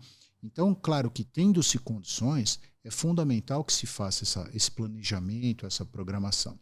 Agora, quanto à via de parto, dependendo da malformação, não tem tanta importância. Por exemplo, um bebê com uma anomalia no retal está se desenvolvendo bem, não tem outras malformações significativas, não tem o menor problema de ele nascer por via baixa. Né? Aí depende, obviamente, da experiência do obstetra, o conversado com a mãe. Já na gastrosquise, eu acho que é mais interessante, a gastrosquise onfalocele, principalmente, porque na onfalocele você tem uma membrana aminoperitoneal recobrindo as alças e, eventualmente, o fígado. E a passagem dela pelo canal de parto pode levar ao rompimento e isso te gerar uma emergência. Enquanto a onfalocele, ela não é uma emergência, porque as alças estão protegidas. E como mais de 50% das onfaloceles têm malformações associadas, e algumas delas muito graves, principalmente cardíacas, você tem tempo de analisar esse bebê nascer, você avaliar a condição, eventualmente fazer um ecocardiograma, enfim, definir um pouco melhor o estado clínico dele, para ver se é um bebê que vai ser passível de correção cirúrgica, dependendo do tamanho da onfalocele também, ou se a gente vai fazer uma terapia conservadora. Durante muito tempo, nas grandes onfaloceles, utilizava-se substâncias escarificantes que geravam a formação de uma espécie de uma granulação e uma posterior epitelização, e o paciente ficava com uma grande hérnia ventral. Hoje, tenta-se evitar porque depois a correção dessa hérnia ventral é muito difícil, principalmente porque, como o fígado, nesses casos maiores de onfalocele, ele habita a região do saco herniário, ele se desenvolve não no seu formato anatômico habitual. Ele assume uma forma, assim, grosseiramente dizendo, de uma bolinha. Então, o retorno desse fígado para a cavidade abdominal muitas vezes é muito difícil porque você angula o retorno venoso desse fígado. Então, tem uma série de circunstâncias que devem ser analisadas e hoje uma terapia que tem dado muito bom resultado, pelo menos nós fizemos em alguns casos aqui, é o curativo do Dr. Abelo, Cristóbal Abelo, que é lá da Colômbia, em que ele usa 2 placas de hidrocoloide e vai fazendo a redução, coisa que a gente fazia com saquinho plástico e tudo mais, mas com isso você não viola a membrana aminoperitoneal e a partir do momento que chega no nível do abdômen, depois de um tempo você pode fechar. Ele tem resultados espetaculares. Então, quer dizer, e consegue-se com isso, mesmo num bebê que tenha malformações mais severas, uma não agressividade do ponto de vista de tratamento. Claro que existem outras opções, mas aqui a gente, nos casos de onfalocele maiores, a gente tem preferido usar essa técnica. A gente presenciou, né? Realmente foi bem interessante a evolução. Né? Durante aquele período que nós ficamos lá no HR, teve uma criança que fez os passos certinhos, né? Dos tipos de curativa até que chegou um dia que foi feito o fechamento da parede abdominal. Isso. Eu pergunto porque a nossa caixinha, quando a gente perguntou dos temas, né, pro nosso episódio de hoje, gastrosquise e onfalocele foi o que mais apareceu. Tanto em dúvidas de transporte, como o que fazer ali no pré-operatório, até a intervenção cirúrgica, então tenta redução, por quanto tempo tenta redução, o que usa para redução, e depois do ato cirúrgico, as complicações assim do pós-operatório, né? O que fazer, porque aí vem outro problema, né? Ou não, assim, então de repente, vai ter dificuldade para ventilar, vai aumentar a pressão intraabdominal, vai ter risco de deiscência, enfim, aí coisas decorrentes. Então, só para falar que essa é uma dúvida que quem está nos ouvindo tem bastante. Então, eu acho que assim, nós temos que separar a gastrosquise e onfalocele, porque muda bastante a conduta. Na gastrosquise, o ideal, pelo fato das alças estarem expostas, elas ficam em contato com o líquido amniótico, isso gera uma pericerosite, em alguns casos muito intensa, que até usa-se o nome de peel, né, aquela casca, Em outros casos, nem tanto. Mas qual é o objetivo? Retornar essas alças para a cavidade. Durante muito tempo, e muitos serviços ainda o fazem, e nós também fizemos durante muito tempo, era tentar a redução cirúrgica. Então, o ideal, esse bebê nasce, imediatamente a gente coloca esse bebê numa sala cirúrgica ao lado e procura fazer a redução. Tem muitos serviços, inclusive do Dr. Abelo, do Dr. Svelitza, na Argentina, eles procuram fazer essa redução em ambiente de UTI, com sedação e muitas vezes com a criança sugando, alguma coisa assim. Eu, particularmente, não tenho experiência com essa técnica. Eu não sei exatamente como é que eles fazem. Os vídeos deles são sensacionais, mas não sei se são todos os casos que são compatíveis, porque quando você tem um pio muito intenso, aquelas alças armadas, é muito difícil você conseguir a redução. Agora, quando aquelas alças estão com aspecto praticamente normal, aí realmente é muito fácil. Mas assim, durante muito tempo, outra opção, coloca no centro cirúrgico e tenta o fechamento cirúrgico, com pontos normalmente. E hoje a tendência tem sido fazer o fechamento não cirúrgico. Coloca-se um silo de proteção, vai se fazendo a redução gradativa e muitas vezes depois o próprio orifício da gastrosquise, que é um orifício pequeno, acaba cicatrizando per se. Ou muitas vezes deita-se o cordão umbilical, o coto do cordão em cima da cicatriz, para você ter um espaço um pouquinho maior, ele acaba gerando uma epitelização. Então hoje o que é interessante é que o tratamento das gastrosquises está menos agressivo. Mesmo que de imediato você apenas coloque um silo e vá reduzindo gradativamente, do que eventualmente você partir para uma cirurgia, digamos, tentando forçar a barra, que a grande preocupação era o quê? Aumento da pressão abdominal, hipertensão abdominal.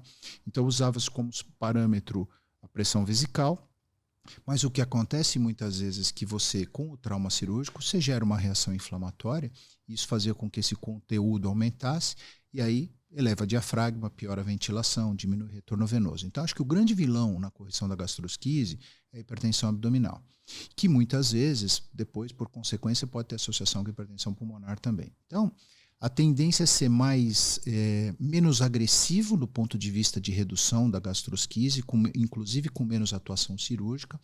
E já na onfalocele a gente tem que ser bem mais cuidadoso, porque muitas vezes quando a onfalocele é muito grande, praticamente o conteúdo abdominal, o continente abdominal é pequeno para o conteúdo que está exteriorizado no saco. Daí, então, a utilização dessas placas de hidrocoloide sem você romper a membrana aminoperitoneal, porque dessa forma o fígado e os intestinos ficam protegidos e você, com o tempo, ganhar continente. Nem sempre isso é possível. Muitas vezes, pacientes ficam com hérnias grandes, às vezes precisa se lançar a mão até de botox para relaxar a musculatura abdominal para você conseguir fechar. Então, por exemplo, para se transportar uma onfalocele, é até mais fácil que a gastrosquise. Tá? A ideia do saquinho, do pescoço para baixo, é uma boa. O saquinho não tem erro, né? É barato e funciona. E a membrana aminoperitoneal, ela também permite um pouco de perda de calor. Então, você colocando a criança num saquinho como se fosse um cobertorzinho, né, do pescoço para baixo, né, por favor, você consegue transportá-la com uma segurança. E são casos assim. Onfalocele e gastrosquise, cada caso também é de um jeito. Tem bebês que você olha um pio intenso e fala, nossa, esse bebê vai demorar muito para alimentar. Às vezes com uma semana não digo, mas com 12, 14 dias você já consegue alimentar. E outros que não têm um processo inflamatório tão intenso, você fala, isso vai conseguir alimentar mais rápido. E nem sempre você consegue. Aí esses bebês demorando para alimentar, você precisa mantê-lo em nutrição parenteral. E a nutrição parenteral tem todos os riscos e complicações inerentes. Infecção de catéter, infecção de corrente sanguínea, comprometimento de função hepática a longo prazo. Então, são bebês que tem que a parceria UTI e cirurgia funciona para valer, porque cada um evolui de uma forma diferente. Um outro aspecto importante também, Mauro, que assim, a gente sempre costuma correlacionar de modo mais comum o cuidado do pós-operatório numa cirurgia de grande porte, que é o mais comum de acontecer. Mas eu me lembro até, assim, talvez como uma herança de aprendizado do professor Lúcio Marchesi, ele sempre tinha muitas orientações do pré-operatório, né? Tinha na época dele, acho que até um protocolo para os casos de hérnia diafragmática, que existia toda uma sequência de exames para serem solicitados. A gente percebe que a atresia de esôfago também exige isso. O que fez com que nós mudássemos até um pouco da nossa sistemática de admissão. Então, atualmente, quando surge uma solicitação, por exemplo, de uma criança que tenha malformações, a menos que ela tenha uma indicação urgente de cirurgia, que ela chegue e já vai para o centro cirúrgico, a gente tem até pedido para que a admissão seja feita direta na UTI, exatamente para preparar essa criança para que ela passe por um procedimento cirúrgico mais seguro.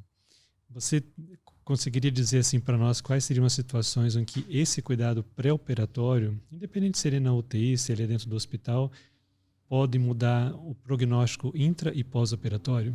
Eu acho que assim, qualquer criança que a gente vai operar, seja desde um bebê com uma malformação grave ou uma criança que vai fazer uma cirurgia menos extensa, o preparo pré-operatório é fundamental. Então, é claro que quando você consegue, você tem tempo para deixar essa criança bem hidratada, bem oxigenada, bem nutrida, se ela não estiver infectada naturalmente, são todos fatores que nos ajudam muito. Claro que nesses bebês é uma corrida contra o tempo, porque são bebês que precisam de uma estabilidade ventilatória, hemodinâmica e infecciosa. Então, claro que quando a gente consegue fazer com que esses bebês subam ao centro cirúrgico, bem hidratados, bem oxigenados, saturando bem, sem infecção concorrente, com certeza a chance de termos um bom resultado, vamos excluir a possibilidade de complicações cirúrgicas, né? Mas considerando que a cirurgia transcorra tudo a contento, não haja surpresas ou complicações, a chance é muito melhor. Então isso é fundamental. E isso, de uma certa forma também, vai contribuir e diminuir as demandas do pós-operatório. Se você leva um paciente para a cirurgia mais equilibrado, você tem o anestesista que está cuidando de toda a parte hemodinâmica, respiratória, metabólica desse paciente. Ele chegando bem, o próprio trauma cirúrgico vai trazer uma repercussão menor nesses parâmetros. Por consequência, a hora que esse paciente retorna para a UTI, muitas vezes é muito mais fácil de controlá-lo, de equilibrá-lo, de monitorá-lo, do que aquele paciente que ficou instável a cirurgia toda. Isso vale para todos os setores, mas fundamentalmente hemodinâmico e respiratório. Então, esses cuidados pré-operatórios são absolutamente fundamentais. É uma pena que não haja em todos os locais. Então, é louvável o trabalho que é feito lá na UTI do HU, porque tem essa preocupação, não tem aquela preocupação apenas, bom, a cirurgia vai operar, quando chegar aqui eu vou tomar as medidas e vou estabilizar. Não, se esse paciente é preparado antes, facilita muito a nossa vida e do anestesista também. Então é uma parceria que tem que continuar. Quem ganha é a criança, né? Com certeza, com certeza. Quando pedem vaga, por exemplo, para uma criança que nasceu com atresia de esôfago, antes da criança chegar aqui, a gente já está entrando em contato com a cardio para fazer o ecocardio. Isso. Já está ligando para a Sequinep já para deixar uma bolsa de parenteral preparada. Então, exatamente assim, mobilizando muita gente para que quando ele chegar, o trabalho já esteja parcialmente adiantado. Não, e esses bebês, eles são multidisciplinares, né? Porque assim, uma atresia de esôfago, que é um exemplo que você foi muito feliz na citação, envolve todo o cuidado da parte ventilatória, que vai necessitar então da intervenção do intensivista, mas também do pessoal da fisioterapia, que tem que ter muito cuidado, porque não pode se ventilar demais e nem trabalhar muito, porque esse bebê está com uma toracotomia, né? A expansibilidade pulmonar tem que ser controlada também. Então, envolve a equipe da cirurgia, tem o componente da nutrição, e isso é uma coisa minha. Eu, particularmente, quando opero a atresia de esôfago, eu gosto de deixar uma sonda transanastomótica por duas razões. Primeiro que, se houver uma estenose, é raro essa estenose acontecer tão rápido, ele funciona como um moldezinho. Mas mais importante do que isso, essa sonda estando no estômago, eu já consigo dar leite para esse bebê no segundo PO. Enquanto ele está cicatrizando o esôfago, nós estamos alimentando ele por sonda. Então, são detalhes que eu aprendi com o Dr. Lúcio, a quem eu reputo boa parte da minha formação, que foi o meu professor, depois fomos sócios, eu tenho um respeito e um carinho muito grande por ele, pelo Dr. Fernando. E então são detalhezinhos que, se a gente consegue alimentar esse bebê da atresia do esôfago através da sonda, e posteriormente, entre o 5º e o 7º PO, fazemos raio-x contrastado para ver se não tem fístula ou deiscência do esôfago, posteriormente a gente já consegue alimentar esse bebê por via oral, a gente acaba prescindindo da nutrição parenteral e as complicações a ela inerentes. Então são questões de se ajeitar, nem sempre é possível. Tem serviços que não gostam de deixar essa sonda. Né? Eu particularmente acho extremamente vantajoso, não é uma coisa que incomoda tanto o bebê, e que de repente no 7º PO a gente consegue retirar essa sonda e alimentá-lo por via oral. Então são detalhezinhos que fazem muita diferença na questão de evolução da criança e economia. É muito mais barato a gente dar o leite da mãe para o bebê do que uma bolsa de parenteral. E a questão da comunicação entre a equipe, né? O quanto isso é importante, que, por exemplo, às vezes vem com esse catéter digestivo, às vezes vem com mais de um dreno, e a gente precisa entender, eu penso até enquanto equipe de enfermagem também, de onde está vindo esse dreno, o que esperar dessa drenagem, Claro. o que é para ser feito, se manipula, se não manipula, se pode lateralizar, se não pode. E esse exemplo da atresia de esôfago, a gente bateu muito a cabeça enquanto equipe até chegar num ponto assim, falar, não, assim, agora a gente estamos articulados enquanto equipe para conseguir manejar, porque realmente é um desafio, né? E são bebês muito delicados. Sim. Muitas vezes eles têm baixo peso, têm cardiopatia associada. Então, outra questão, tem muitos cirurgiões que quando fazem a correção cirúrgica não deixam dreno. Eu particularmente gosto de deixar um dreno no tórax, porque caso haja uma fístula, alguma coisa, a gente já detecta precocemente, né? Por isso que vou colocar minha posição pessoal, eu sei que vai ter muita gente que vai se opor, mas é por isso que eu sou contra a não realização do exame completo no bebê na sala de parto, a passagem da sonda. Eu sei que hoje já está determinado pela sociedade, mas assim, eu até brinco com os meus residentes e com os alunos e pergunto que com uma simples passagem de sonda, quais seriam as afecções que nós poderíamos detectar? Atresia de coana, atresia de esôfago, aumento de resíduo gastrointestinal, que pode sugerir uma obstrução intestinal, e posteriormente lá embaixo uma anomalia anorretal. Com uma simples passagem de sonda, feita com cuidado, com parcimônia, com delicadeza, não vai machucar esse bebê. E vai surpreender a tal da atresia de esôfago que não foi diagnosticada no pré-natal. Porque se isso não for realizado, esse bebê vai ser alimentado, ele vai começar a salivar e eventualmente ele vai regurgitar e aspirar. Então aquele bebê que nós poderíamos ter um diagnóstico em sala de parto já de uma atresia de esôfago, então nós já o deixaríamos em jejum e já fazendo todo esse preparo para ir para a cirurgia, muitas vezes esse bebê é alojado, é alimentado, regurgita, broncoaspira, pneumonia, insuficiência respiratória, necessidade de intubação, atraso na indicação da cirurgia e daí começa a surgir aquela bola de neve de complicações. E se vai ter gente contra a sua posição, você tem um aliado aqui à sua posição. Que bom! Eu sempre falo que talvez um dos cenários mais dramáticos que a gente presencia é exatamente esse, uma criança que nasceu com atresia de esôfago e foi alimentada. E quando ele tem essa aspiração do conteúdo gástrico, quando ele tem às vezes refluxo do conteúdo de estômago para a árvore respiratória, as consequências são bem maiores. Sim. E não é um diagnóstico fácil de fazer no pré-natal. Nós sistematicamente reunimos as informações de 2019 para cá, e então assim, já temos um N de 13 crianças, de 2019 para cá, não que não houve antes, houve muitas crianças antes disso com atresia de esôfago. Dessas 13, apenas uma tinha diagnóstico pré-natal. Então, quando elas nascem, ninguém sabe que ela tem atresia de esôfago. Então, é um gesto simples, um procedimento simples, que se possibilitar esse diagnóstico precoce, o simples fato de evitar que ela seja alimentada já vai mudar completamente a história dessa criança. Com certeza, com certeza. Isso talvez seja um alento no sentido de que melhore-se a assistência pré-natal. Se essas pacientes tiverem acesso a um pré-natal de qualidade, um ultrassom morfológico, muitas vezes tendo esse diagnóstico, voltamos naquilo que conversamos anteriormente.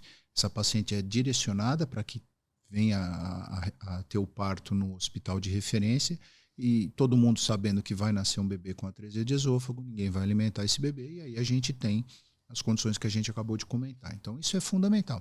O problema é que, apesar desse N ser grande para nós, para a população em geral, para os gestores, é um N pequeno. Sim. Mas é uma coisa que a gente tem a esperança, porque um pré-natal melhor vai surpreender essas lesões, mas também mielomeningocele, anomalias anorretais, cardiopatias congênitas, deformidades ortopédicas, enfim, alterações do sistema nervoso central.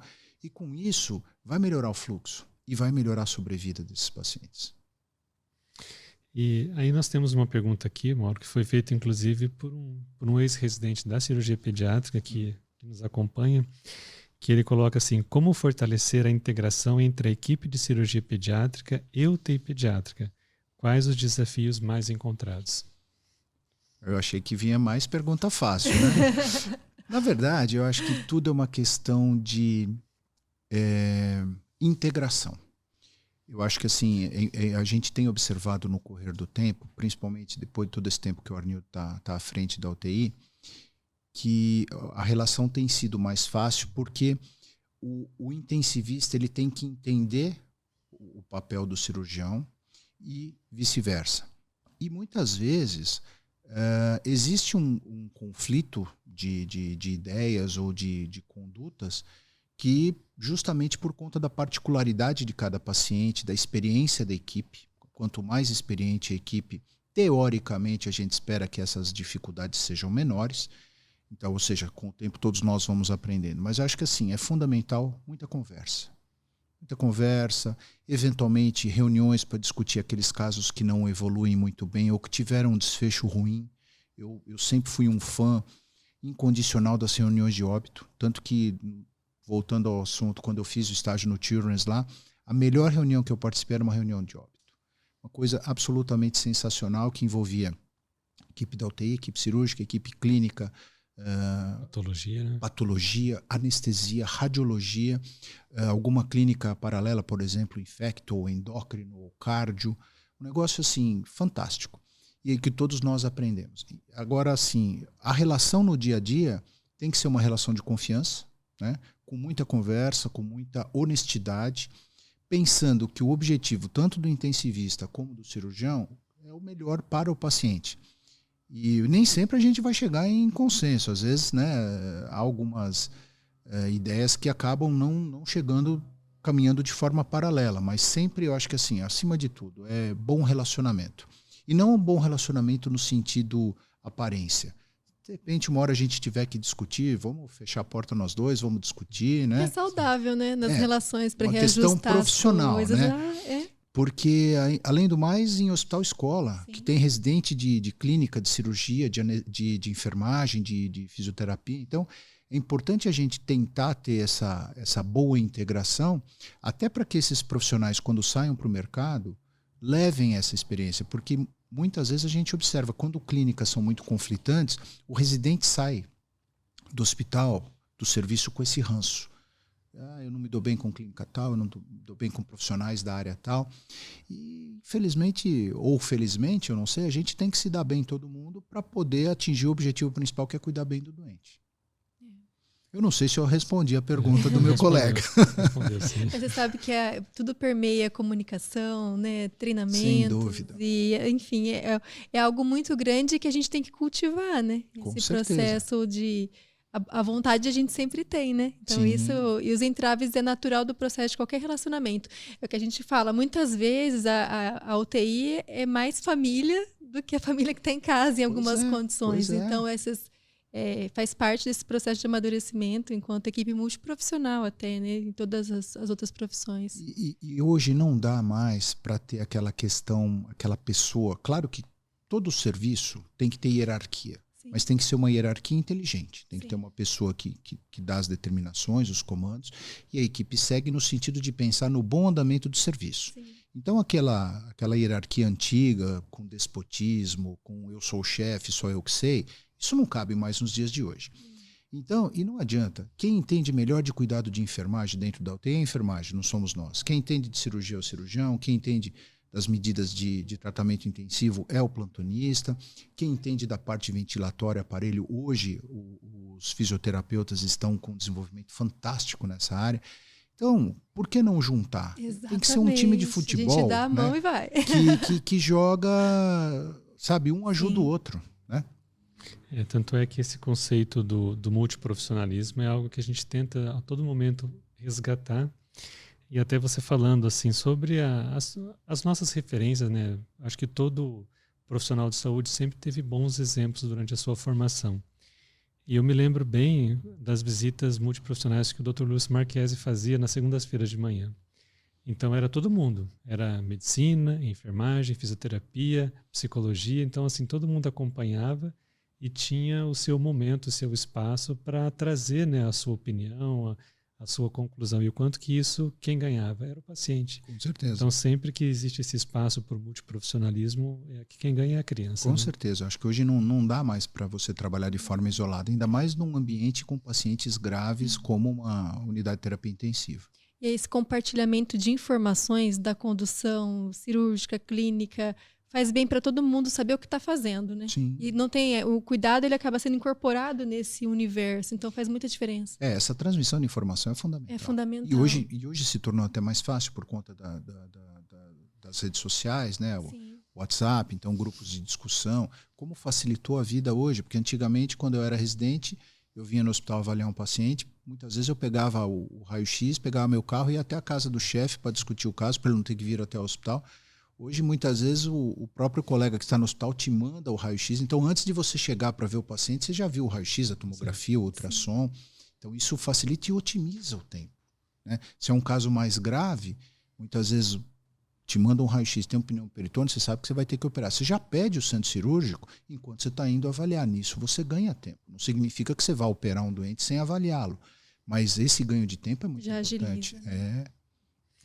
E aí, Mauro, eu queria te propor a gente tem feito nos episódios mais recentes um quiz, né? Um jogo de perguntas e respostas, né? Vamos lá. Bom, pelas perguntas que vocês me fizeram até agora, eu acho que não deve ser muito bom para mim, mas vamos lá. Então, uma das perguntas é: trauma abdominal fechado, FAST ou tomografia? Se a condição clínica permitir, tomografia.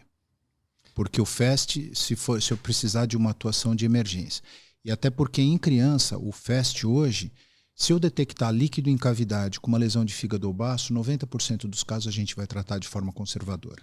Então, se eu quiser ter certeza e a condição permitir, tomografia. Se a condição não permitir, cirurgia. Tá. E empiema pleural, ultrassom de tórax, tomografia ou toracocentese? Acho que você já explicou de agora cada há pouco, vez. Né? Quem gosta mais de transfusão, o anestesista ou o cirurgião? Eu acho que depende do profissional. Eu acho que uma coisa que é fundamental e que a gente tem percebido na nossa prática diária, principalmente em se tratando de cirurgia de crianças graves, principalmente recém-nascidos, bebês, porque não são todos os anestesistas que têm experiência ou afeição em anestesiar essas crianças muito graves, né? O que a gente nota é que o anestesista sendo experiente, o cirurgião sendo experiente, a história da boa conversa, né? Porque muitas vezes você está identificando um determinado tipo de sangramento, você consegue identificar se ele é um sangramento mais difuso, se é um sangramento localizado que com uma manobra ou outra você vai conseguir resolver. E nem sempre o anestesista está o tempo todo olhando no campo. Então eu acho que tem que haver uma decisão conjunta da equipe e, obviamente, respeitando os parâmetros que estão sendo acompanhados no cardioscópio, no monitor, questão da própria coloração do sangue, da pele. Então, assim, eu gosto de, quando eu vou para uma cirurgia grande, de reservar sangue. Tá? Desde que a gente sinta que haja uma perspectiva. Por exemplo, uma atresia de esôfago. Um bebê relativamente estável, é pouca a probabilidade de ele vir a precisar.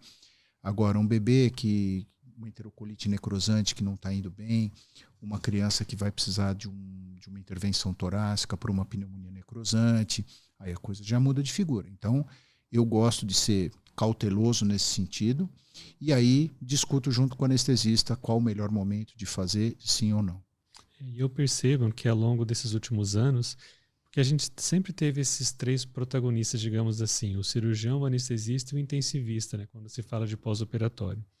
Então já houve algumas discordâncias em relação, assim, eu acho que com a reserva não, a reserva sempre foi algo bastante de comum acordo. Mas cada vez mais eu tenho visto que está chegando num ponto em comum de saber situações em que a gente tem que deixar uma hemoglobina mais alta, por exemplo, que antes eram motivos de discussões, mas que hoje quase não tem. Então parece que com o tempo chegou-se num consenso de que determinadas situações vai precisar sim de uma taxa de hemoglobina um pouco maior, já prevendo um sangramento no intraoperatório. É a tal da conversa, né? É a tal da integração da equipe. Exato. E aí, então, assim, teríamos mais as duas últimas perguntas, né, que envolvem esses três profissionais. Do ponto de vista de exigência de trabalho no nosso dia a dia, quem exige mais, o intensivista, o cirurgião ou o anestesista? Só pergunta fácil. Eu acho que depende da equipe. E depende do profissional. Eu já tive, com todo esse tempo aí de estrada, a gente observa que depende muito do profissional. Tem cirurgiões que são extremamente exigentes, alguns até eu acho que exageram, não sei se por ego, por status ou por insegurança, todos nós temos essas situações. E intensivistas eu vejo que aqueles que muitas vezes não são tão exigentes, às vezes talvez por não ter tanta experiência assim com aquele determinado tipo de evolução. Mas hoje, na minha experiência profissional, eu diria que o intensivista é mais exigente. De uma forma positiva, tá? Agora, porque anestesista depende muito. Depende muito da experiência. É claro que quando você tem com você um anestesista que está habituado a anestesiar crianças e crianças graves, o grau de exigência dele, você sabe que é mais ou menos aquele que é previsto por tipo de quadro. Às vezes, quando o profissional não tem tanta experiência, às vezes ele faz algumas solicitações que muitas vezes não são pertinentes ou compatíveis, talvez até pela própria falta de experiência, insegurança, e eu não quero trazer isso como uma conotação negativa, né? Mas hoje eu diria que talvez pelo desenvolvimento da medicina intensiva, talvez o intensivista seja mais exigente. Bom, e aí acho que a última pergunta fica fácil de você responder. Então, quem que é mais teimoso? O intensivista ou o próprio intensivista? Eu acho que o intensivista. Bom, eu acho que é assim, nós começamos essa nossa conversa, né, enumerando todas as suas múltiplas funções exercidas atualmente, sempre com muito cuidado e muito capricho. E aí fica uma curiosidade até nossa, né? Então, como conciliar hospital, consultório, um ou mais hospitais, docência, atendimento ao trauma, coordenação de residência, chefia de especialidade e paternidade e família? Olha, eu acho que assim, à medida que as coisas vão acontecendo, a gente vai se adaptando. Eu sou muito, muito afortunado com a minha família. Isso eu não falo para eles, mas eles vão acabar assistindo e eles vão então se sentir lisonjeados, mas é do fundo do coração. A minha família sempre foi muito compreensiva, porque desde que eu comecei a residência, por necessidade, porque tinha que estudar, tinha os atendimentos do hospital. Na época, nós não tínhamos residente todos os anos na cirurgia pediátrica, era ano sim, ano não. Então, no ano de 94, que era o meu ano de R2 da pediátrica, ou R4, eu fiquei sozinho. Então, eu tinha que atender o hospital, todos os setores, o ano todo. Para não dizer, foram 15 dias de férias que eu tirei e 5 dias quando minha filha nasceu. Isso por conta dessa necessidade de trabalhar bastante, a gente acabou ficando muito ausente. Então, houve oportunidades, não foi uma nem duas, que eu fiquei uma semana sem ver meus filhos acordados, porque eles eram pequenos, eu saía cedo, eles estavam dormindo, eu chegava à tarde, eles estavam dormindo. Mas eles sempre foram muito compreensivos, muito parceiros, até muito pacientes e tolerantes. Situações de estar pronto, eu e a minha esposa, para ir para o casamento de um grande amigo meu, prontos, o hospital chamar, ela voltar para casa, eu ir para o hospital e nós não íamos ao casamento, enfim. E eu acho que aí a gente foi procurando se adaptar, né? A universidade, ela toma bastante tempo da gente, porque eu acho que tem muitas tarefas administrativas e burocráticas que são bastante desgastantes, tomam tempo, e eu acho que no frigir dos ovos acabam sendo pouco produtivas, mas enfim, o sistema é assim, a gente tem que se adaptar. E então sempre tendo o escudo da minha esposa e dos meus filhos, que sempre foram, digamos, a razão da gente procurar sempre fazer um bom trabalho, claro que para os pacientes, mas também para ter o retorno para eles. E também sempre tive sorte de ter bons colegas trabalhando comigo, né? Então a gente consegue conciliar essas atividades da UEL, porque eu tenho grandes colegas trabalhando comigo lá, e aí sobra um tempinho para fazer o consultório. O SAMU é vínculo público, a gente faz à noite, final de semana, mas se Deus quiser está próximo do final. A gente já está tentando aí entrar com o processo de aposentadoria, porque eu já tenho 27 anos de casa, mais aquele fator de correção, tudo mais. Acho que quem sabe aí nos próximos anos já seja uma coisa que a gente consiga já não precisar mais fazer. E de uma certa forma, acho que pelo fato da gente fazer tantas coisas simultâneas, tem um lado positivo e um negativo. O lado positivo é que a gente não tem preguiça. E o lado negativo é que a necessidade de fazer todas essas coisas mostra que a especialidade ainda é uma especialidade que não tem uma remuneração adequada, que te permita, digamos, ter menos atividades para ter um bom ganho, uma qualidade de vida um pouco melhor. Mas acho que é isso. Tá ótimo, Mauro. Eu acho que foi uma conversa muito boa, no sentido, assim, primeiro, esclarecedora, porque a visão de um cirurgião experiente, nem vou dizer experiente pelo tempo, mas por estar inserido dentro de um hospital de alta referência. Hoje o nosso hospital ele é terciário para algumas áreas, mas ele já é visto como quaternário para outras áreas. Sim. E até queria fazer uma correção, e quando você falou sobre a criança queimada, que a cirurgia infantil participa junto, sim, na hora de fazer uma broncoscopia, na hora de providenciar um acesso venoso difícil, eventualmente para fazer uma traqueostomia. Que são situações mais de exceção, né? Mas é uma clínica que é parceira também, até na criança grande queimada. E essa parceria que eu aprendi desde aluno, residente, e nunca me afastei da UTI, né? Então mantive esse contato todo e só reforçou a importância e a admiração, né? A admiração pelos seus colegas anteriores, alguns que já não estão mais por aqui, que se aposentaram, que foram grandes exemplos e que hoje você acabou ficando como o ponto de referência principal da área, no sentido assim, de que é o herdeiro desses professores pioneiros, né? Assim como eu tenho o privilégio de ter herdado muitas coisas do professor Eduardo, da doutora Luísa, que é, para mim, a grande admiração que eu tenho, fica essa mesma admiração por você e é com grande gratidão que a gente teve essa conversa aqui hoje. Eu agradeço a oportunidade, né? Realmente foi uma conversa muito agradável, apesar das perguntas difíceis, né? Mas assim, acho que é importante essa iniciativa de vocês, dou os parabéns pela iniciativa, né? Por trazerem profissionais das mais diversas áreas. Tenho certeza que o teu público vai cada vez mais aumentar e realmente merece, porque é um produto de bastante qualidade. Eu tive a oportunidade de assistir alguns programas e fiquei muito impressionado positivamente. E sim, Arnildo, existe uma evolução, né? Uma continuidade. É claro que a gente não tem a pretensão de ser um Dr. Lúcio, um Dr. Fernando, porque esses caras são absolutamente expoentes e fora da curva. Mas a gente procura, com muita humildade, com muito trabalho, dar continuidade ao trabalho, e a gente fica feliz de ver esse reconhecimento de pessoas tão experientes, tão importantes, tão grandes como vocês são dentro da medicina e da enfermagem, Flávio.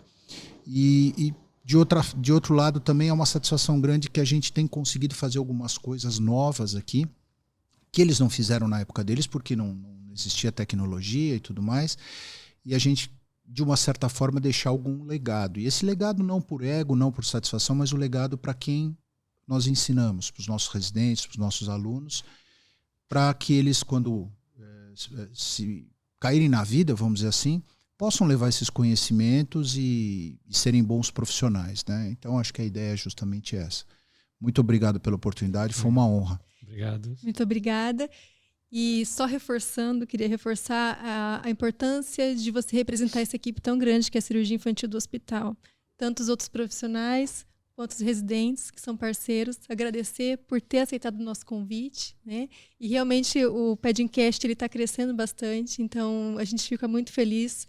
No Spotify já passou de 1.000 seguidores. Que legal. Muito legal. Inclusive, assim, pessoas de outros países até que nos surpreendeu, né? A gente avaliando a nossa estatística. Então, a gente espera realmente que o episódio chegue longe, né?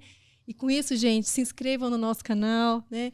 Segue a gente no Spotify, aperta a estrelinha lá, curte os nossos vídeos, porque o que a gente tem feito aqui é essa questão da valorização do profissional, do multiprofissional, e a nossa gratidão por você ter aceitado, por ter, né, doado seu tempo. Daqui a pouco ele vai trabalhar, e mesmo assim teve esse tempinho de vir aqui com a gente. Obrigada de coração. Foi um prazer e uma honra. Muito obrigado. Obrigado.